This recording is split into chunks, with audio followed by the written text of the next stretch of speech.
Hello everyone, आज हम discuss करने वाले हैं डिसीजन मेकिंग इन सी। ठीक है। तो डिसीजन मेकिंग क्या होता है सी में, तो वो आज पढ़ने वाला है। तो सबसे पहले बात करेंगे कि डिसीजन मेकिंग होता क्या है और उसकी नीड क्या है। ठीक है, तो उसकी जरूरत क्या पड़ी। तो देखो मैं समझाता हूँ आपको फटाफट। देखो क्या होता है, सी में अपन कोड लिखते हैं, बरोबर। सी लैंग्वेज में कोड लिखते हो आप। तो कोड कैसा होता है कि आप बहुत सारी लाइन का कोड लिख रहे हो, बरोबर। ठीक है, ये अपन का होता है। तो सी का जो कोड होता है ना, वो कैसा होता है, वो सिक्वेंशियल होता है। क्या बोलते हैं उसको? सिक्वेंशियल बोलते हैं। काफी लोग इसको प्रोसीजरल भी बोलते हैं। ठीक है। सीक्वेंशियल का मतलब होता है कि एक पर्टिकुलर सीक्वेंस फॉलो कर रहा है। क्या कर रहा है वो? सीक्वेंस फॉलो कर रहा है। और प्रोसीजरल का मतलब होता है कि एक पर्टिकुलर प्रोसीजर फॉलो कर रहा है ना। मतलब जो कोड होता है ना, वो लाइन सर चलता है। इसका मतलब है सबसे पहले ये वाला रन होगा, उसके बाद ये वाला रन होगा, उसके बाद ये वाला रन होगा, उसके बाद ये वाला रन होगा, और ऐसे चलता रहेगा। राइट, सी में ऐसा होता है, सबको पता है ये बात। तो डिसीजन मेकिंग क्या बोलता है कि मान लो मेरा कोड ऐसे चल रहा है। ठीक है, मान लो मेरा कोड ऐसे चल रहा है।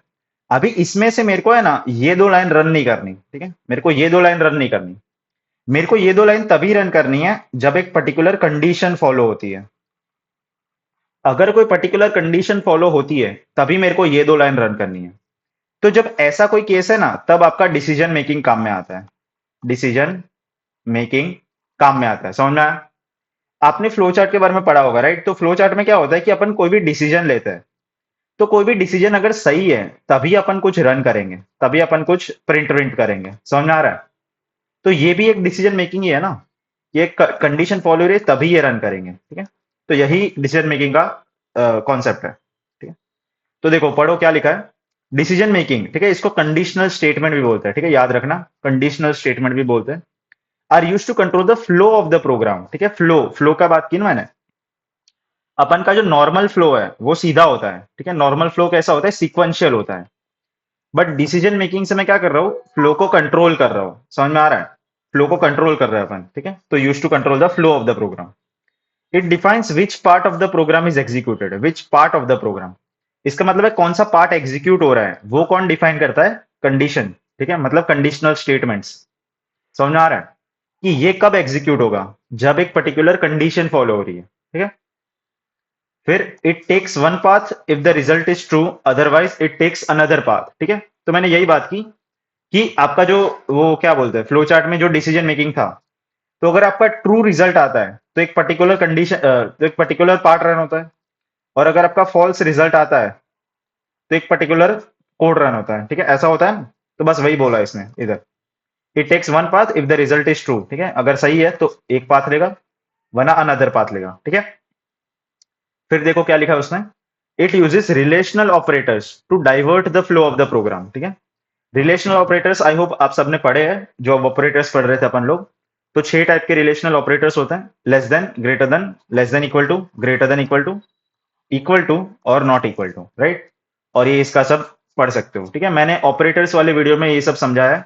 तो अगर आपको नहीं पता चल रहा कि क्या चल रहा है तो डेफिनेटली वो वाला वीडियो देख लेना आप एक बार। तो रिलेशनल ऑपरेटर को अपन यूज करते हैं, किसमें यूज करते हैं? डिसीजन मेकिंग में। ठीक है, ये याद रखना, ये इंपॉर्टेंट है। ठीक है। तो अगर आपको 3 मार्क में अगर ये क्वेश्चन आ सकता है कि नीड ऑफ डिसीजन मेकिंग, कि भाई डिसीजन मेकिंग की जरूरत क्या है। ठीक है, और क्यों क्यों यूज करते हो उसको, तो आपको ये सारी चीजें लिख के आनी है। ठीक है। और अगर आपको डायग्राम बनाने हो तो ये सारा डायग्राम बना देना। ठीक है, फ्लो चार्ट वगैरह के, जस्ट एग्जाम्पल के तरीके से। ठीक है, बट ये लिखना जरूरी है कि रिलेशनल ऑपरेटर को यूज करते हैं। ठीक है। और जो रिलेशनल ऑपरेटर होता है वो या तो ट्रू आंसर देगा या फॉल्स आंसर देगा। ठीक है, तो ये बात की अपन ने। फिर अपन बात करेंगे कि सी लैंग्वेज में करते कैसे भाई। ठीक है, अपन ने बता तो दिया मैंने कि भाई कंडीशनल स्टेटमेंट यूज करते हैं, बट करेंगे कैसे, हाउ। ठीक है, कैसे करेंगे? तो उसके लिए अपन के पास सी लैंग्वेज में 5 तरीके होते हैं। ठीक है, 5 वेज है अपने पास। इन 5 वेज की मदद से अपन कंडीशनल स्टेटमेंट को यूज करते हैं। ठीक है, समझ में आ गया सबको कंडीशनल स्टेटमेंट क्या होता है और कैसे यूज करते हैं? ठीक है, तो 5 वेज है। तो सबसे पहला वेज कौन सा है? वन वे डिसीजन, फिर टू वे डिसीजन, फिर मल्टी वे, फिर कंडीशनल ऑपरेटर और एन वे डिसीजन। ठीक है। तो नेक्स्ट जो 5 वीडियोस होंगे ना, उसमें ये पांचों तरीके ही मैं समझाने वाला हूं। ठीक है। तो फर्स्ट वाला है इफ एल्स, मतलब सिंपल इफ। ठीक, उसके बाद आएगा इफ एल्स, फिर उसके बाद आएगा लैडर। ठीक है, इसको लैडर बोलते हैं, एल्सिफ एल्सिफ एल्सिफ। फिर ये जो होता है इसको टर्नरी ऑपरेटर बोलते हैं। और लास्ट में अपन स्विच केस की बात करेंगे। ठीक है, तो नेक्स्ट वाले वीडियोस में अपन ये 5 वेज की बात करने वाले हैं। तो मिलते हैं आगे वाले वीडियोस में। Till then keep learning, take care, bye bye.